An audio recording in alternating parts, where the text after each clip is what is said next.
हो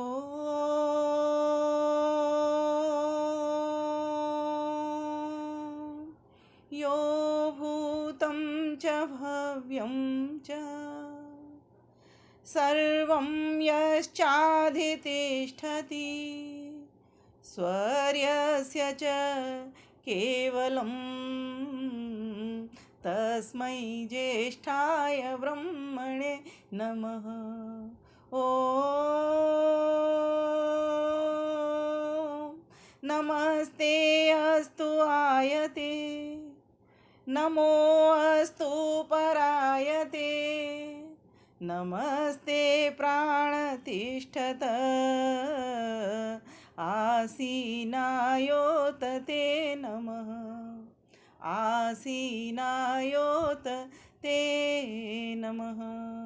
ओम शांति शांति शांति ओम। बहुत ही सुंदर दिव्यता के साथ भव्यता के साथ रवि भैया आपका कार्यक्रम चल रहा है। बहुत ही मधुर भजन गाए जा रहे हैं और प्रेरणास्पद और ज्ञानवर्धक भजन गाए जा रहे हैं।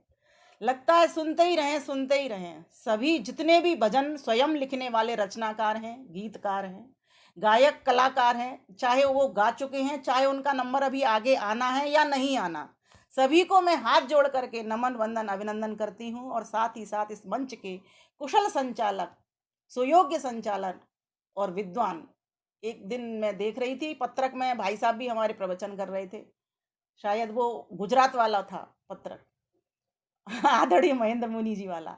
तो देखिए इस ऑनलाइन कार्यक्रम में हमें सबकी विद्वता पता चल रही है। यहाँ कोई एक व्यक्ति की बपौती नहीं है, हर कोई विद्वान हो सकता है, बस वो स्वाध्यायरत हो जाए, वेदों का स्वाध्याय करना प्रारंभ कर दे। तो ऐसे यहाँ पर जुड़े हुए सभी विद्वान विदुषी माताओं को, बहनों को, भाइयों को, जो भी जहाँ से जुड़ा हुआ है, सभी को अपना नमन वंदन और अभिनंदन करती हूँ और अपने विषय की ओर आती हूँ। 7:07 हो चुके हैं। हमारा विषय था संध्या से ही संभव है सदसन्निधि। विषय को देख करके सभी को यह विषय स्पष्ट हो रहा होगा कि वास्तव में संध्या सम्यक ध्यान, यस्याम ध्यायन्ते, क्या सध्यायन्ते, सम्यक ध्यायन्ते, सा संध्या। संध्या वो होती है जो कि सम्यक रीति से, विधि विधान से, सम्यक अर्थात जिसको आप पाना चाहते हो उसका ध्यान किया जाता है, वो संध्या होती है। तो जैसा कि अभी रवि भैया ने कहा हमको कि 2 वक्त का हमारे लिए संध्या का निर्देश है, और हम सभी जानते हैं इस बात को, हमारे शास्त्र भी कहते हैं, मनुस्मृति में भी 2 बार संध्या करने का विधान आया हुआ है। तो इस संध्या से ही संभव है, क्या संभव है, सदसन्निधि, अर्थात सत्य स्वरूप परमेश्वर की सन्निधि। तो क्या वो है नहीं, वो सर्वत्र है, उसकी सन्निधि हमको सर्वत्र प्राप्त है। लेकिन फिर भी क्यों कहा जा रहा है इस विषय में, इस बात को अनुभूति में हमारी में वो अभी तक नहीं आया है। इसीलिए शायद हम कह रहे हैं इस बात को कि संध्या से ही संभव होगा उस परमात्मा से मिलना, अर्थात उस परमात्मा का अनुभव करना। कैसे होगा जी, हम तो बहुत दिनों से कर रहे हैं, अभी तक तो हुआ नहीं। बस जान ही जान रहे हैं इस बात को कि वो सब जगह रहता है, सारी वस्तुओं को बनाता है, सबकी रक्षा करता है, सबकी पालना करता है और अंत में सारे संसार को बंद कर देता है। सभी के मुख से सुन रहे हैं, शब्द प्रमाण से भी जान रहे हैं, लेकिन अभी तो हमें उसका अनुभव ठीक प्रकार से हो ही नहीं रहा है। तो संध्या से कैसे हो जाएगा, इतने दिनों से कर रहे हैं, तो इतने वर्षों से कर रहे हैं, फिर भी अनुभव नहीं हो रहा, तो कोई तो कारण है। लेकिन विषय कह रहा है कि संध्या से ही संभव है। तो सर्वप्रथम हम जानेंगे संध्या है क्या, सम्यक रीति से ध्यान करना है क्या। तो कहा गया कि ये जो ध्यान है वो एक खोज है, ये ध्यान एक खोज है, और उसको पाना, किसको, उस परमात्मा को पाना, उसकी अनुभूति करना, उससे मिलना, यह क्या है, उसमें खो जाना है। तो सम्यक जो ध्यान है वो खोज है, और उसमें जो खो जाना है अर्थात प्राप्त कर लेना है खोते खोते, वो क्या है, समाधि है, प्राप्ति है, लक्ष्य का प्राप्त कर जाना है। तो कैसे होगा, तो महर्षि दयानंद सरस्वती ने हमारे ऊपर बड़ी कृपा की है। कैसे कृपा की है, चारों वेदों को उन्होंने पढ़ा होगा, वहां से उन्होंने कुछ मंत्र निकाले होंगे, छांट छांट करके मंत्र निकाले होंगे, कहीं और जगह से भी, वेदों में से भी हटा करके कहीं और ग्रंथों से भी उन्होंने देखा होगा कि कौन सी चीज उस ध्यान में हमको लेकर के आनी है जिससे वो परमात्मा हमारी पकड़ में आएगा। ध्यान एक पकड़ है, मैं इसको पकड़ कहती हूँ। जैसे पकड़ के द्वारा किसी बर्तन को पकड़ा जाता है, कोई गर्म बर्तन हो या ठंडा बर्तन हो या भारी बर्तन हो, तो एक पकड़ के द्वारा उसको उठाते हैं। ध्यान एक ऐसी पकड़ है, और एक और अर्थ में इसका किया करती हूँ, ध्यान रगड़ है। एक ऐसी ध्यान रगड़ है जिस पकड़ और रगड़ के द्वारा ही उस वस्तु की प्राप्ति हो सकती है जिसको प्राप्त करने के लिए हम चले। और वो कैसा है? तो कहा सद सन्निधि, वह सत्य स्वरूप है, अर्थात जिसका तीनों कालों में नाश नहीं होता, पहले भी था, आज भी है और आगे भी रहेगा। तो सत्य तो हम भी हैं, हम भी तो पहले थे, आज भी हैं, आगे भी रहेंगे। प्रकृति भी सत्य ही है, पहले थी, आज भी है और आगे भी रहेगी। और तीनों ही अविनाशी हैं, किसी का नाश होता नहीं, न ईश्वर का होता, न जीवात्मा का होता, न प्रकृति का होता। तो यही समानता का जो धर्म है, वो सत्य से सत्य का ही मिलान होगा। इस बात को यहां से पकड़िए।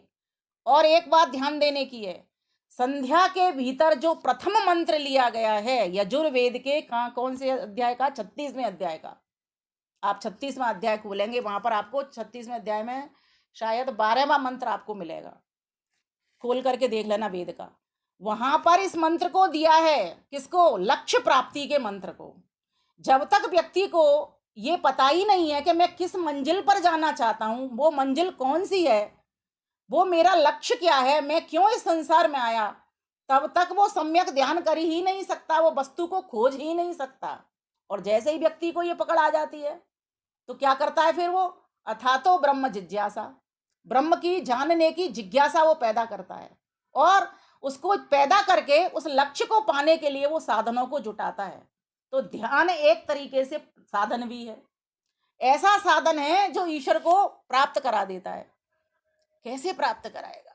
तो कहा संध्या का जो प्रथम मंत्र है, आज इस संध्या को मेरे मन में जब जब मैं प्रवचन करती थी तो संध्या का समय हो जाता था, मैं बार बार इसी बात को सोचती थी, हम यहाँ पर इस वक्त प्रवचन कर रहे हैं, आचमन कर रहे हैं, अर्थात श्रोता लोग सुन रहे हैं, श्रवण कर रहे हैं, और ये तो संध्या का हमारा समय है, फिर हम संध्या करेंगे तो करेंगे कब? मेरे मन में ये बार बार ये प्रश्न उठा करता था। मैंने कहा आज विषय ही मैं ऐसा दे देती हूँ जिसमें ऐसी संध्या हो जाए जो कि जिसमें कि आपको अर्थ खुलता चला जाए और भगवान से आपका मन लगता चला जाए, और उस वस्तु को जिसको वो आपको प्राप्त होती चली जाए। और आज मैं सुबह से इन्हीं मंत्रों में भरी हुई हूँ, चल रही हूँ, खा रही हूँ, पी रही हूँ, कहीं जा रही हूँ, बैठी हूँ, तो आप मेरा फेसबुक पर भी देख सकते हो, वहां भी बैठी हुई हूँ, उसी निराकार परमेश्वर के ध्यान में हूँ। क्यों? क्योंकि जब तक मैं उस ध्यान को अच्छी तरीके से मजबूत नहीं कर पाऊंगी तब तक मैं आपके समक्ष प्रस्तुत कर ही नहीं सकती। कोई भी विद्वान वक्ता होगा, वो भी जब तक बहुत गहन चिंतन मनन नहीं करेगा, और ये विषय तो है भी बहुत गूढ़, सरल नहीं है ये, हमको शाब्दिक उच्चारण आ गया है मात्र। और वो भी मैं एक बात और कहना चाहती हूँ, शाब्दिक उच्चारण भी हमारा ठीक नहीं है। अगर हम सुने एक दूसरे की संध्या को, बहुत सारी गलतियां वहां पर हमको मिल जाएंगी। फिर हमें क्या करना होगा? देखिए संध्या क्या करेगी, कोई वस्तु मिलती कैसे है? 5 बातें मेरे साथ आप दोहराएंगे मन मन में। सत्यता, शुद्धता, स्वच्छता, सच्चरित्रता, सुरक्षा। इन 5 कारणों से, ये 5 ही आधार हैं जो वस्तु की प्राप्ति करा देंगे, जो कि सत्य है। आप देखोगे इन मंत्रों के भीतर जो 19 मंत्र है हमारे संध्या के, इनके भीतर इन्हीं का ही उपक्रम चल रहा है। आप देखिए ना, पहला मंत्र उठाइए, उसमें क्या कहा गया है? हे प्रभु शन्नो देवी, आप कैसे हो? दिव्य गुणों से भरे हुए हो, अर्थात सर्वत्र हमको विजय दिलाने वाले हो, ऐसा अर्थ महर्षि दयानंद करते हैं। आप हमें शांत कीजिए, हे शांत स्वरूप प्रभु, शम शांत कीजिए, नो न हमको, हे दिव्य स्वरूप प्रभु, हमको सर्वत्र विजय दिलाने हारे प्रभु, आप हमको शांत कीजिए। आप कैसे हो? आपकी विशेषताएं क्या हैं? आपके गुण क्या हैं? आप आपह हो, हर जगह में रहने वाले हो, हर जगह से मैं जहां भी ध्यान आपका कर रहा हूं वहीं मुझे प्रस्तुत हो जाने वाले हो, वहीं आप मुझे मिल जाने वाले हो। इसलिए प्रभु, मैं तो आपसे बस एक प्रार्थना करने के लिए चला हूं। ध्यान में क्या करना आपने, आपने इन्हीं गुणों के द्वारा ईश्वर को खोजना है। ईश्वर है कैसा है? निराकार है, उसका आकार नहीं है। आकार नहीं है तभी तो वो सर्वत्र व्यापक है, सर्वज्ञ है, सारी वस्तुओं का ज्ञान उसके संज्ञान में है, हर पदार्थ को वो जानता है। आर्य समाज के दूसरे नियम को उस ध्यान में लेकर के आप आ जाइए। वो प्रतिमा है, एक ऐसी प्रतिमा है जो जिसकी की प्रतिमा हो नहीं सकती, बन नहीं सकती, न तस्य प्रतिमा, उसका दर्शन आपको कराएगी। और कैसे कराएगी आपको? एक एक गुण पर आप चिंतन करते जाइए, मनन करते जाइए। तद जपः तदर्थ भावनम, यही तो जप है। ध्यानम निर्विषयम मनः, ध्यान है क्या? शास्त्र की बात कहें तो कह देता है विषयों से रहित हो जाना। अर्थात जो ध्यान जिस वस्तु को पाने के लिए हम चले हैं उस वस्तु में लगा देना, और जिसको हमें प्राप्त नहीं करना वहां से हटा लेना। मीन्स हमको दूध नहीं चाहिए, दूध में क्यों दिमाग जा रहा है? हमको भोजन नहीं चाहिए, भोजन में क्यों दिमाग जा रहा है? हमको दुकान का काम अभी नहीं चाहिए, दुकान में मन क्यों जा रहा है? हमको कोई घर का कोई सामान नहीं चाहिए, उसमें क्यों मन जा रहा है? मन कहाँ लगाना? तो कहा मन लगाना उस परमेश्वर में। और गुणों के कारण, गुणों को देख करके ही, विशेषताओं को ही देख करके ही गुणी का प्रत्यक्ष होता है। ये हमारा दर्शन शास्त्र हमको समझाता है। जैसे रवि भैया हैं, बहुत अच्छा संचालन करते हैं। अब कभी ये मिल जाते हैं तो इनको देख करके मैं क्या कहूंगी? मैं यही तो कहूंगी, भैया आप संचालन तो बहुत सुंदर करते हो। किसी और से भी वार्ता करूंगी तो कैसे कहूंगी? रवि भैया बहुत अच्छा संचालन करते हैं। मीन्स उनका एक गुण, व्यक्ति विशेष। उषा सूद माता जी मुझे दिख रही हैं, बहुत सुंदर कविता पाठ करती हैं। तो अब कैसे प्रत्यक्ष कर रही हूं मैं? गुण के द्वारा गुणी का। तो गुणी कौन हो गई? उषा सूद माता जी हो गई, रवि भैया हो गए गुणी। अब इनके गुण लिए, उन गुण देखे तो मुझे आपके दर्शन हो गए, आपका प्रत्यक्ष हो गया। अर्थात मन के भीतर आपका कैमरे में, मेरे में चित्र खिंच गया। इसी प्रकार से ईश्वर के जब हम गुणों का चिंतन करेंगे तो जो गुणी है, ईश्वर क्या है? एक वस्तु है, एक द्रव्य है, एक पदार्थ है, और चेतन पदार्थ है, ऊर्जावान पदार्थ है, सर्वज्ञ पदार्थ है, सर्वव्यापक पदार्थ है। यही मंत्र में कहा जा रहा है कि हे प्रभु, आप हमको शांत करने वाले, सर्वव्यापक, सर्वज्ञ, हर जगह पर रहने वाले, बहुत आसानी से प्राप्त हो जाने वाले पदार्थ हो। बस हमारे दो काम करवा दीजिए प्रभु। एक तो हमारे मन के भीतर ये भाव उठते हैं कि हमें किसी भी चीज की कोई कमी ना रहे, मनोवांछित फलों को प्राप्त। अर्थात इस श्लोक का भी तो हमको सुख चाहिए, और दूसरा सुख हमको ये भी चाहिए कि आपका भी 100% शुद्ध सुख भी हमको चाहिए। इसीलिए प्रभु मेरे दो कामों को कर दीजिए। यहाँ जो लक्ष्य साधा गया है, प्रमुखता से जो लक्ष्य साधा गया है, वो तो आपकी प्राप्ति है, अर्थात मोक्ष की प्राप्ति है, परमानंद की प्राप्ति है। और जो गौण है वो क्या है? इस संसार का सुख।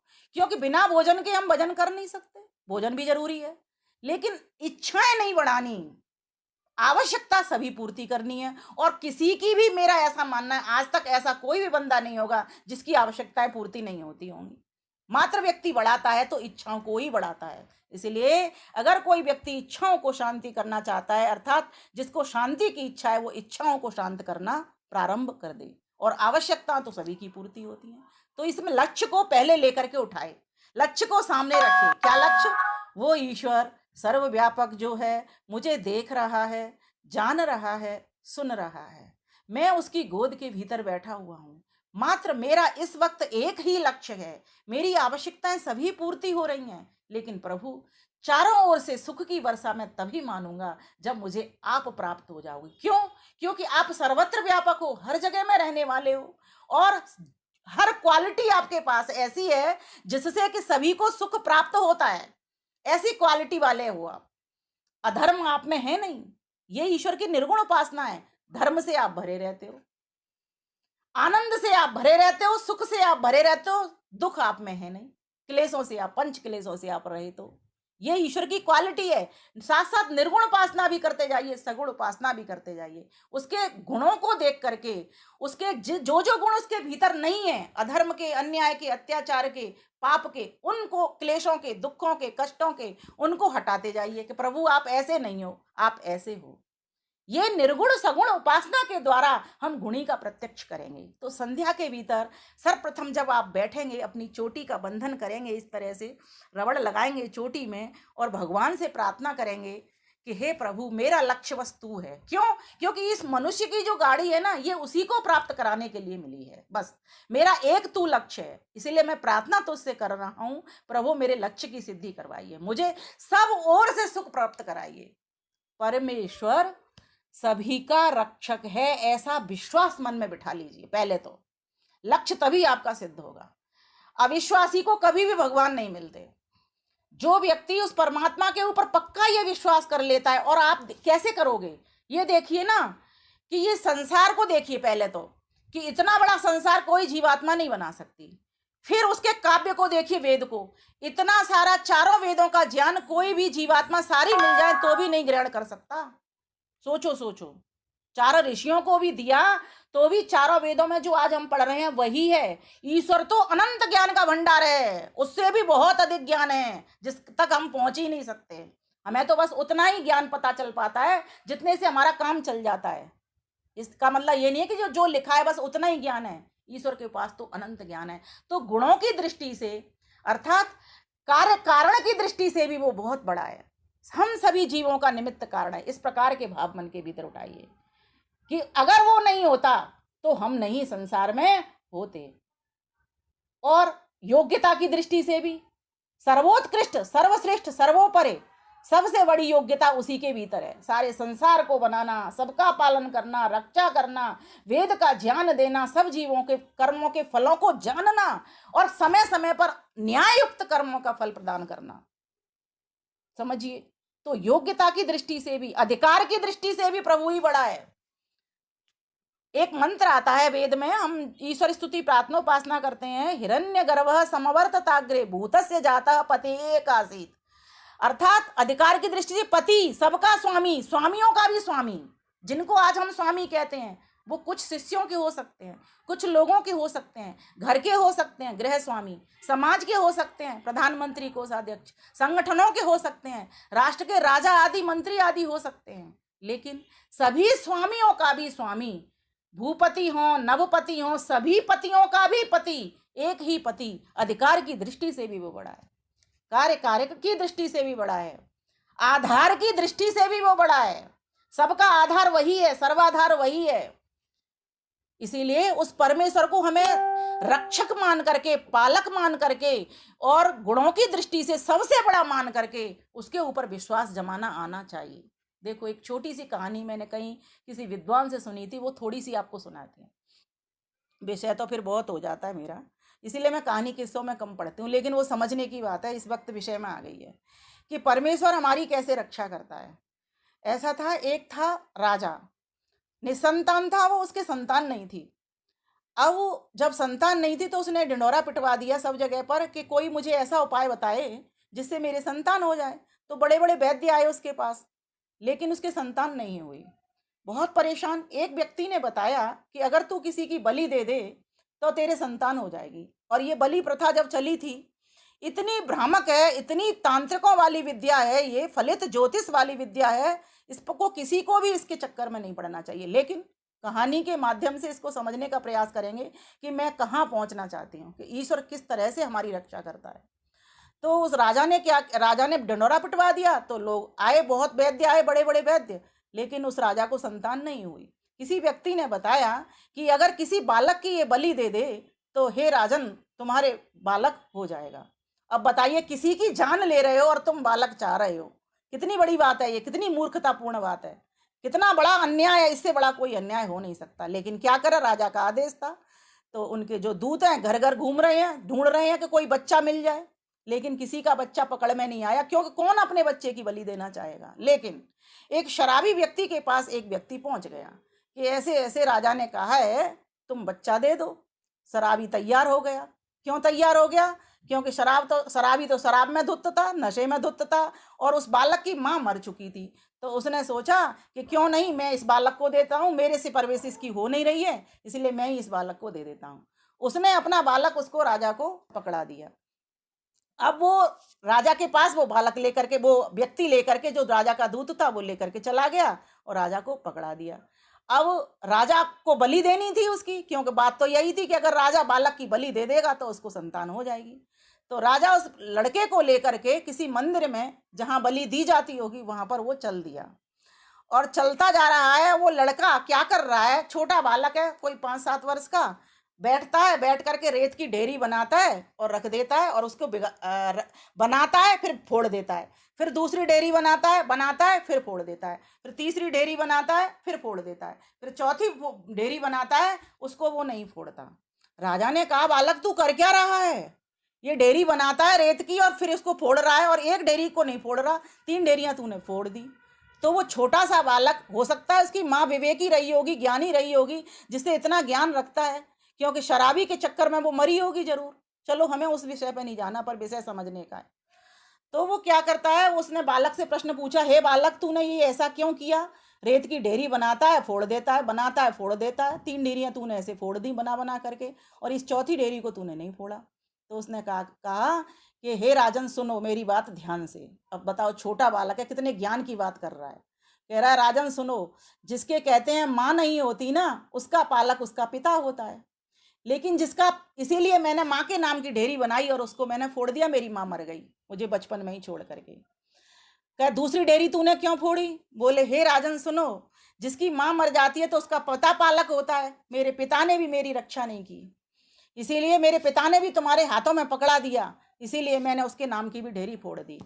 बोले, तूने तीसरी ढेरी क्यों बनाई और फोड़ी? बोले, कहते हैं जिसकी माता नहीं होती और फिर पिता पे जिम्मेवारी होती है, पिता भी नहीं होता तो फिर राजा पे जिम्मेवारी होती है। तो तुम भी मुझे मारने के लिए, बलि देने के लिए जा रहे हो, इसलिए हे राजन मैंने आपके नाम की भी ढेरी फोड़ दी। बोले, ये चौथी ढोरी तूने क्यों नहीं फोड़ी? चौथी बना दी और तूने फोड़ी क्यों नहीं? बोले, हे राजन, जिसके माता भी रक्षा नहीं कर सकती, जिसके पिता भी रक्षा नहीं कर सकते, जिस देश का राजा भी रक्षा नहीं कर सकता, जिस व्यक्ति की, बालक की, उसका तो फिर भगवान ही रक्षक होता है। इसलिए माताओं, भाइयों, बहनों, उस ईश्वर को हर संभव, हर स्थान पर उसको रक्षक जान करके उसे गुणों में, योग्यता में, अधिकार में, आधार में, कारण में, काल में, काल की दृष्टि से भी वो सबसे बड़ा है। समवर्त ताग्रे, वो सबसे पहले था, उसी ने ये सारा संसार बनाया, उसी ने हमारे चोले का निर्माण किया। जीवात्मा थी लेकिन बेहोश थी, उसके पास होश नहीं था। ये मन बुद्धि इंद्रियों के कारण हमको होश मिला और कर्म करने के लिए हम एक्टिव किए उसने। तो वो परमेश्वर जो हमारी इतनी रक्षा कर रहा है, उसको विश्वास, पक्का विश्वास उसके ऊपर जमा लीजिए, आपका ध्यान लगेगा। अभी हमें विश्वास नहीं है, मात्र हमने सुनी हुई बातें हैं। आप ये देखिए, इस तरह से भी विश्वास करिए, पक्षी हैं, रात्रि को सो जाते हैं पेड़ों के ऊपर, आपने कोई पक्षी गिरते देखा है क्या? कितने छोटे होते हैं और डाल कितनी पतली होती है, नहीं गिरते। घोंसला बनाते हैं, बच्चे पैदा करते हैं, वहीं रख देते हैं, एक भी घोंसला आज तक नहीं गिरा, जब तक कोई उसको गिराए ना जबरदस्ती, कोई व्यक्ति या कोई बंदर आदि। ऐसा वो परमेश्वर हमारी पग पग पर रक्षा कर रहा है। बताइए, उसने जो जल दिया हमको, जो भूमि दी, जो वायु दी, ये क्या हमारे रक्षक नहीं है? सोच के देखिए एक बार, अगर जल नहीं देता तो हम तो प्यास के मारे मर जाते, हमारा जीवन नहीं होता। और भूमि नहीं होती तो हम रहते कहाँ, अन्न आदि कैसे खाते? और वायु नहीं होती तो हम श्वास कैसे लेते?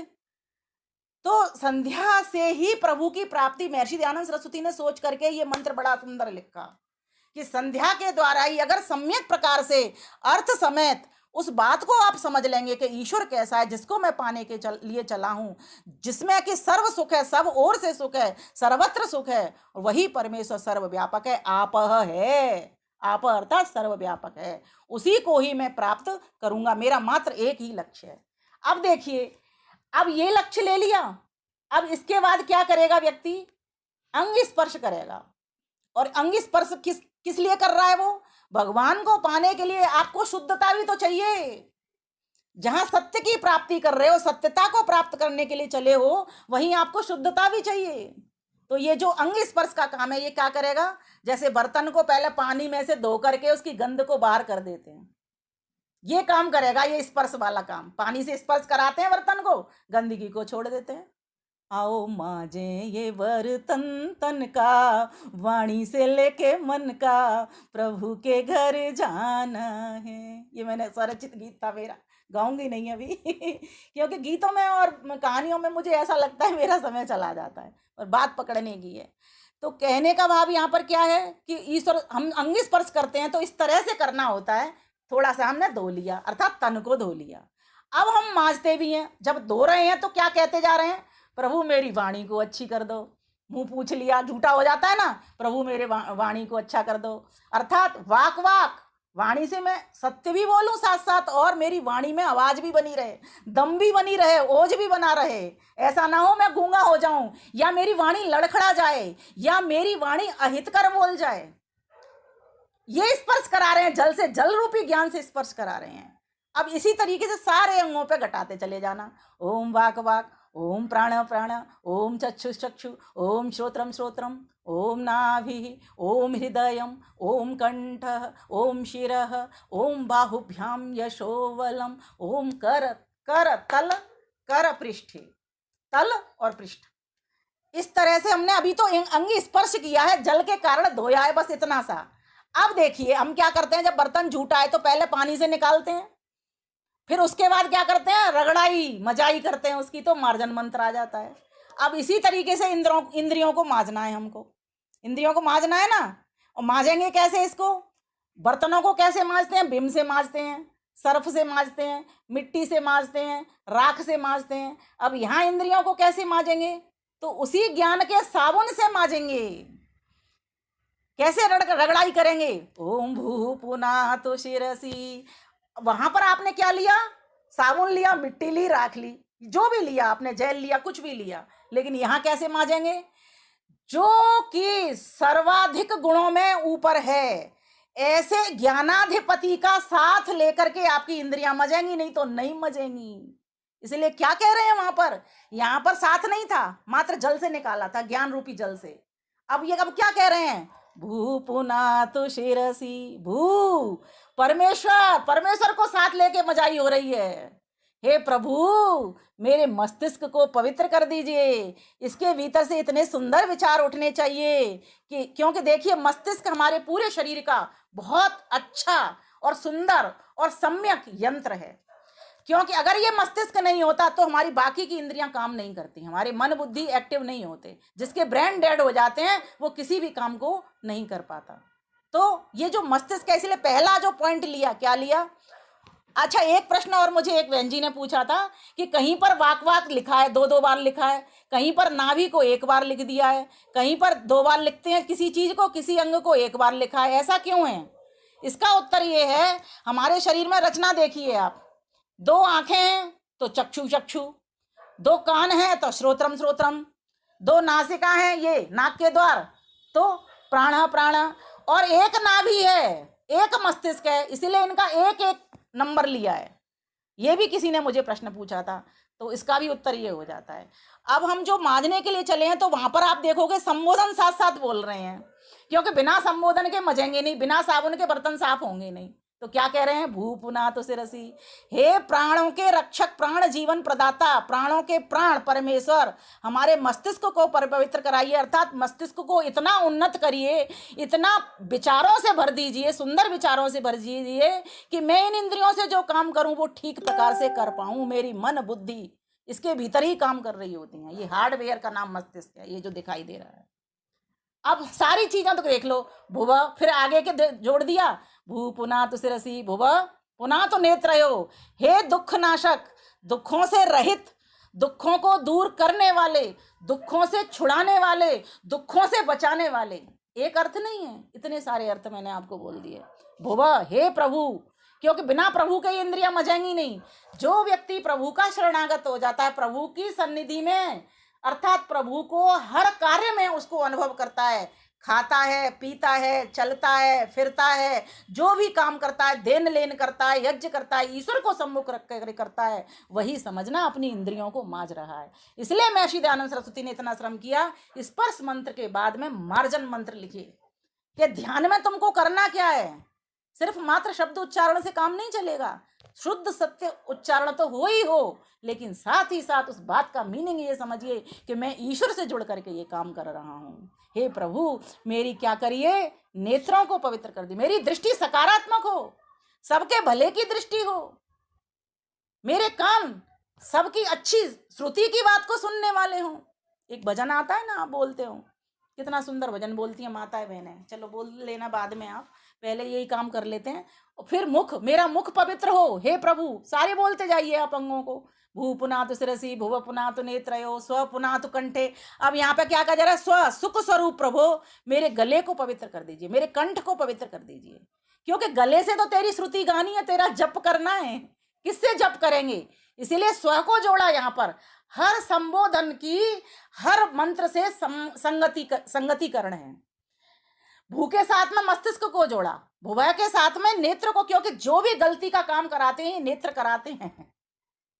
एक किस्सा आता ना नेत्र का, कि एक व्यक्ति ने आंखों से देखा है ना, कानों से सुना, देख करके हाथों से तोड़ा एक फल को एक वृक्ष पे से, और तोड़ करके मुख में खा लिया उसने, और डंडे कहाँ पड़े, पीठ पे पड़े। तो पहली गड़बड़ कहाँ से हुई, आंखों से हुई। तो इसलिए कह दिया कि हे प्रभु मेरी आंखों में पवित्रता रखना, ये आंखें ठीक देखें, और ये आंखों से देख करके मैं ठीक ही कामों में रत रहूं। भू पुनातु शिरसि, भुव पुनातु नेत्रयो, स्व पुनातु कंठे। तेरी वाणी का जप करता रहूं, बस इससे बड़ा मुझे चाहिए तो चाहिए क्या। तूने खूब रचा भगवान खिलौना माटी का, आँख दई दर्शन करने को, कान दिए सुन जान खिलौना माटी का। माताएं इस वेद के ज्ञान को अपने भजनों में गा लिया करती हैं। सभी अंगों के ऊपर ये भजन है पूरा की पूरा। तो आगे की बात चलते हैं। इसी प्रकार से आप सभी अंगों पे घटाते चले जाना। हर एक संबोधन के साथ संगतिकरण है उस मंत्र की। समय ज्यादा हो जाएगा पूरा बोलूंगी तो। अब आगे बढ़ जाते हैं यहाँ से आगे। अब स्पर्श मंत्रों के बाद में हम क्या करते हैं, मार्जन कर लिया, इस पहले हमने लक्ष्य को सिद्ध करने के लिए मंत्र बोल लिया, स्पर्श कर लिया, फिर मार्जन मंत्र गा लिए, उसके बाद में प्राणायाम मंत्र करते हैं हम। देखो अब आगे आप बढ़ रहे हैं, अब प्राणों की शुद्धि कर रहे हैं हम। पहले क्या किया हमने, सत्य को सामने रखा, लक्ष्य को सामने रखा, फिर हमने शुद्धि परक मंत्र बोले, और लेकिन उससे हमने शरीर का, मन का, बुद्धि का विकास किया। अब क्या कर रहे हैं, अब प्राणों में भी तो शुद्धि हो, तो प्राणायाम मंत्र करेंगे। अब उन प्राणायाम मंत्रों को करते करते भी 7 व्याहृतियों को बोला जाता है। व्याहृति अर्थात विशेष विराट का बोध कराने वाली, इसको व्याहृति कहते हैं।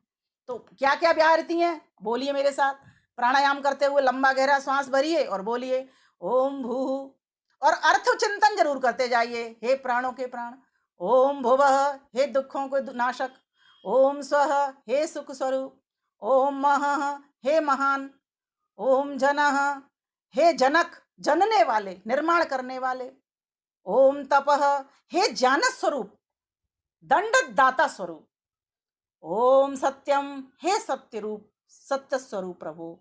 मेरे भीतर भी जो मैंने 7 व्याहृतियां बोली हैं उनको भर दीजिए, और मैं भर करके ही अकेला ही उन्नत ना हूं, इसको आगे आगे लोगों से भरवाता रहूं, स्वयं भी स्वस्थ हो जाऊं शारीरिक रूप से, श्वास की दृष्टि से, प्राणों की दृष्टि से, मन की दृष्टि से, बुद्धि की दृष्टि से। प्रभु बस मुझे आपका संग चाहिए, मुझे कुछ नहीं चाहिए। और ध्यान देना, जब सांस के प्राणायाम करोगे तो बस मात्र आपकी श्वास के भीतर एक ही ओम गूंजना चाहिए, क्योंकि वो ईश्वर ही मेरी सांसों को निकाल रहा है, वही ईश्वर मेरे भीतर सांसों को चढ़ा रहा है। थोड़ी सी शक्ति है बढ़ाने की, घटाने की, हमारे पास नियंत्रण करने की। अगर किसी की वो नहीं हो तो वो व्याधि में आ जाती है। महर्षि पतंजलि उसको व्याधि कह देते हैं, उपव्याधि कह देते हैं उसको। दुख दौर मनस्य अंग मेजयत्वम, वहां पर ये इस तरह से स्पष्ट वर्णन मिलता है। श्वास प्रश्वास अर्थात श्वास प्रश्वास अगर आपके नियंत्रण में नहीं आ रहे हैं, श्वास का ग्रहण करना और श्वास को छोड़ना, ये अगर आपके नियंत्रण में नहीं आ रहे हैं तो समझो व्याधि में हो, बीमार हो, आप रोगी हो। इसलिए देखो महर्षि दयानंद सरस्वती ने काम जो किया है ध्यान के भीतर, शुद्धता का, सत्यता का, स्थिरता का किया है, सच्चरित्रता का किया है। इसके कारण से हम उस ईश्वर को प्राप्त कर सकते हैं। जिस व्यक्ति अपना निरीक्षण करके देखें, क्या मेरे भीतर सत्यता है, क्या मेरे भीतर शुद्धता है, क्या मैं शरीर की, मन की, बुद्धि की, प्राणों की शुद्धि कर पा रहा हूं, क्या मेरे भीतर स्थिरता है, ध्यान में हाथ चल रहे हैं, पैर चल रहे हैं, कुछ बोल रहे हैं, कुछ हिल रहे हैं, कुछ नींद ले रहे हैं, इस तरह से हम ध्यान करते हैं, इसलिए हम सफल नहीं होते। न्याय दर्शन के भीतर द्वितीय उसमें अध्याय में द्वितीय आन्यक में एक सूत्र आता है, न कर्म करती साधन वैगुण्यात। कर्म कर्ता और साधन जब तक तीनों ठीक नहीं होंगे तब तक आपको सफलता मिलने वाली नहीं है, नहीं है, नहीं है। इसीलिए हम ध्यान में सफल नहीं हो पाए। ध्यान में सफल इसी तरह से होंगे। अब उस ईश्वर को आप चाहने के लिए चलो तो आगे बढ़ जाओ, थोड़ा सा प्राणायाम मंत्र कर लिया, 3 बार आपने किया, 3 बार श्वास छोड़े, 3 बार लिए, और साथ साथ में भू व स्व म जन तप सत्यम का अर्थ सहित जप सहित चिंतन किया, भावना उठाई कि वो ईश्वर ऐसा ऐसा है और मैं उसके गुणों को धारण करके उससे मिलने जा रहा हूँ। समानता को ले करके ही बढ़ सकते हैं हमसे। कोई भी वस्तु समान गुण धर्मों के कारण ही मिलान करती है। जल में जल मिलता है, कभी भी आप पत्थर डालोगे वो उससे मिलेंगे नहीं, वो अलग पड़े रहेंगे। इसीलिए मैं उसके गुणों को धारण करके, उसको सामने रख करके, उसको प्राप्त करने की के लक्ष्य को लेकर के और मैं आगे बढ़ रहा हूँ। इस प्रकार से प्राणायाम हो गया। अब प्राणायाम के बाद में हम क्या करते हैं, अघमर्षण मंत्र। हमने इतनी सत्य से भी भर गए, हमने शुद्धि भी अपनी कर ली, स्वच्छता भी हमने कर ली, अपने अंगों का स्पर्श कर लिया, मार्जन कर लिया, मांज लिया, प्राणायाम से हमने श्वासें भी ठीक कर ली अपनी, ठीक है। अब उसके बाद क्या है, अघमर्षण। अभी हमारे भीतर पाप तो भरे पड़े हैं, अहंकार तो भरा पड़ा हुआ है, उसको भी तो कहीं ना कहीं हटाना है, घटाना है, तब तो वो प्रभु मिलेगा। अहंकार एक ऐसी दीवार है जो उससे मिलने नहीं देती है। समझो जैसे शीशे के ऊपर पर्दा डाल दें तो भी मुख नहीं दिखेगा, शीशा अगर चटक रहा हो तो भी मुख नहीं दिखेगा ठीक प्रकार से, और शीशा के ऊपर गंदगी जमी हो तो भी मुख ठीक प्रकार से नहीं दिखेगा। मल विक्षेप और आवरण, इनके कारण हमें अपना चेहरा दिखाई नहीं देता, हमें अपना आत्म तत्व दिखाई नहीं देता, हमें परमात्म तत्व से हमारा मिलान नहीं हो सकता। इसीलिए सर्वप्रथम जो काम कर रहे हैं ऋषि दयानंद सरस्वती, क्या कर रहे हैं, सत्यता, स्वच्छता, शुद्धता और स्थिरता का काम कर रहे हैं, और सच्चरित्रता। इन 5 गुणों को जो व्यक्ति अपनाएगा और अपनाते हुए संध्या करेगा वो अवश्य सफल होगा, मेरा ऐसा मानना है। मैं ये अपने अनुभव की बात बोल रही हूँ, कहीं पर ये बात लिखी नहीं है, मात्र एक अपना चिंतन है। उठाती हूँ, बैठती हूँ, ध्यान में बैठती हूँ, बहुत देर तक बैठती हूँ, और मैं सिर्फ 1-1 घंटा में नहीं बंधी हूँ, वो तो मेरा अलग है। पूरे दिन भर मैं खाना बनाती हूँ तो अभी मेरा यही चिंतन है। आप भी अगर करोगे तो मेरा ऐसा मानना है उसके आनंद में भरे रहोगे। संध्या खोज, जैसे आपकी चाबी खो जाती है, उसके दांते देखते हो, उसका आकार प्रकार देखते हो, तब आपको खोजते हो, और खोज करके प्रकाश करते हो, तब आपको वो चाबी मिलती है। ठीक प्रकार से वो परमेश्वर हमसे खोया हुआ है तो सही, लेकिन हम समझ लो उससे हम तो नहीं खोए, लेकिन हमसे वो खोया हुआ है, हमारे अनुभव में वो नहीं आ रहा है। इसलिए हमको क्या करना पड़ेगा, आगे बढ़ जाते हैं। अघमर्षण मंत्र। अब उस मंत्रों से अघमर्षण, अग कैसे दूर होंगे। सबसे पहले जब हम छोटे थे तो हम यही प्रश्न किया करते थे, किसी ने हमको उत्तर नहीं दिया।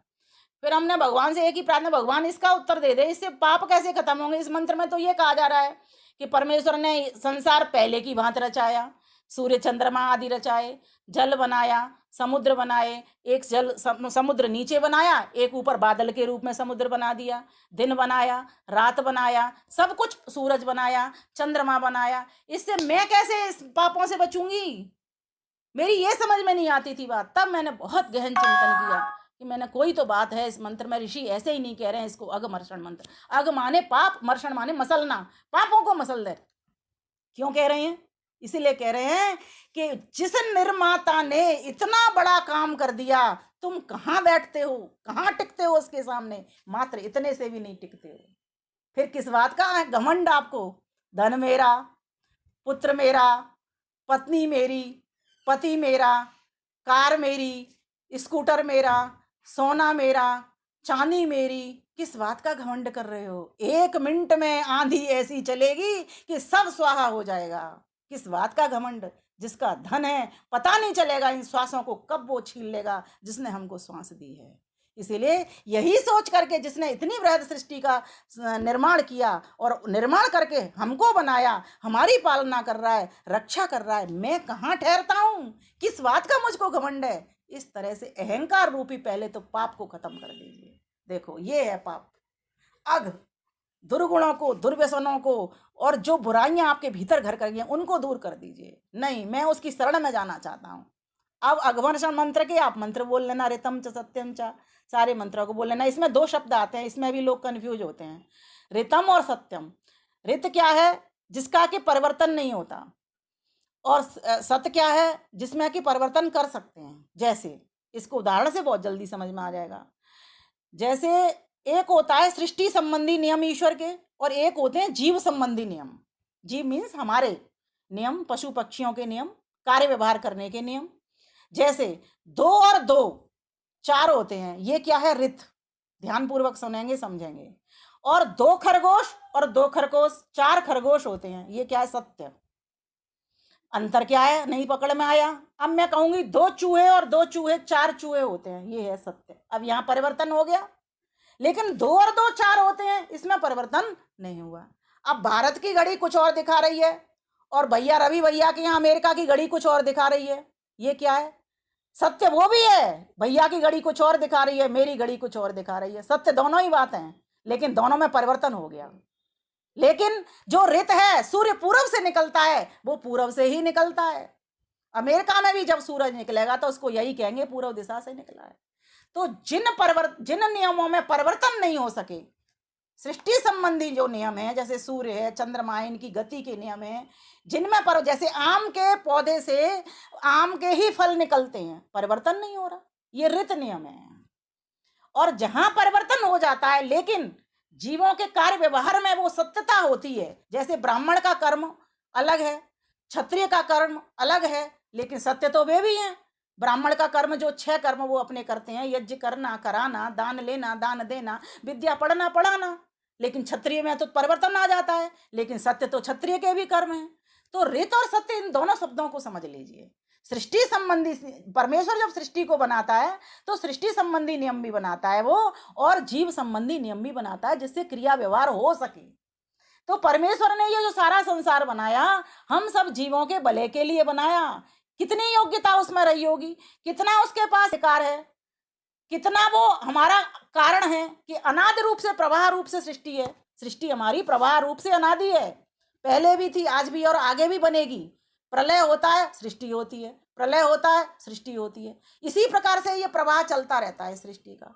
तो कोई ऐसी शक्ति है जो इस काम को कर रही है, ऐसे विश्वास उस पर जमाइए। मैं कहाँ ठहरता हूँ उसके आगे, मैं तो कहीं नहीं हूँ। श्वासें भी मेरी उसी के कारण चल रही हैं, ये धन भी उसने मुझे दिया, तब तो मैं आगे। कोई भी बच्चा होता है क्या वो धन लेके पैदा होता है? कोई नहीं होता। कहाँ से मिलता? माता पिता से। माता पिता के पास कहाँ से आया? उनके माता पिता से। आप ये कहो, उनके माता पिता के पास से कहाँ से आया? उनके माता पिता से। उनके माता पिता के पास से कहाँ से आया? अरे सारा धन इस धरती में से निकला है, रत्नों के रूप में। ये अन्न भी धन है, अन्न भी लक्ष्मी है, और आज अक्षय तृतीया है। 3 बातें और मैं आपको कहूंगी। आप सभी के जीवन में अक्षय आए, और हम तो तीन तत्व तो हैं ही अक्षय। हमारा तो नाश होता ही नहीं, वैसे भी ना ईश्वर का होता, ना जीवात्मा का होता, और ना प्रकृति का होता। लेकिन अगर हम चाहते हैं हमारा अक्षय सुहाग हो, मीन्स इस संसार में हम आए हैं, पति पत्नी के रूप में मिले हैं, तो हम आशीर्वाद तो दे सकते हैं कि सभी की जोड़ी बनी रहे, सभी में प्रेम बना रहे, किसी का प्रेम घटे नहीं। यहाँ पर अक्षय लेंगे, किसी का प्रेम घटे नहीं, किसी की जोड़ी बिगड़े नहीं, किसी का स्वास्थ्य बिगड़े नहीं, हम सभी का अच्छा स्वास्थ्य रहे, लंबी आयु वाले हों, सब में परस्पर प्रेम बना रहे, है ना। तो इस प्रकार से 3 बातें मेरे साथ आप मन मन में बोलेंगे। सत्येन आवृता, सत्य से भरे रहें हम सभी, तो हम अक्षय हैं माने जाएंगे। और दूसरी बात, श्रिया प्रावृता, श्री और लक्ष्मी से भरे रहें, धन संपत्ति से, शोभा से, सब कुछ हो। देखिए, धन होना बुरी बात नहीं है, वयम श्याम पतयो रहीणाम, लेकिन हम धन में तैरा बहुत अच्छी बात है, लेकिन धन हमारे ऊपर ना तैर जाए। बस इस बात को पकड़ लीजिए मेरी को, ये बहुत महत्वपूर्ण बात कह रही हूं मैं। धन होना बहुत अच्छी बात है, कौन मना कर रहा है? वेद तो बार बार कहता है वयम श्याम पतयो रहीणाम, लेकिन वो रही दिलाने वाला तो हो, ऐश्वर्य दिलाने वाला तो हो, आपके यशस्वी जीवन करने वाला तो हो। तो क्या कहा? बोलिए, यशसा परिव्रता, हे प्रभु मुझे यश से भर दीजिए। लेकिन व्यक्ति कब भरेगा? सत्य में भरेगा, जब श्री से भरेगा तब। और यहीं पर ये लक्ष्य सिद्धि की दोनों की बात आ गई। इस लोक का भी सुख मिल रहा है और परमेश्वर का भी सुख मिल रहा है, लेकिन मिलेगा कैसे? सत्यता, शुद्धता, स्वच्छता, स्थिरता और सच्चरित्रता के द्वारा ही मिलेगा। तो अब आगे बढ़ जाते हैं। फिर कौन सा मंत्र बोलते हैं हम? मनसा परिक्रमा, मन से, मनसा का मतलब मन से परिक्रमा लगा देना। आप मंदिरों की परिक्रमा तन से लगाते हो, लेकिन उस परिक्रमा के पीछे क्या हेतु रहा होगा, सोचा है आपने कभी? कि मन में जपते, इसीलिए आपने देखा होगा कई मंदिरों में महिलाएं कुछ मन में भी गुनगुनाती चली जाती हैं, तब जाकर के वो परिक्रमा करती हैं। लेकिन शुद्ध वैदिक विधि न होने के कारण उनको पता नहीं होता कि कौन से मन से परिक्रमा और किन मंत्रों से करनी है। काश वो मंदिर की परिक्रमा इस वैदिक विधि के द्वारा, इस संध्या जो महर्षि दयानंद सरस्वती ने लिखी है, इन 6 मंत्रों को, आगे कभी आपको ऐसा काम पड़ता है, समाज की देखा देखी आप मंदिर की परिक्रमा लगाते हो, तो आप इन 6 मंत्रों को पढ़ लेना। कैसे सुंदर मंत्र है, देखिए, भरिए आइए आनंद में। आज मेरी इच्छा ये है आपके ध्यान को मजबूत करके मैं यहाँ से जाऊँ, चाहे कितना भी समय लग जाए।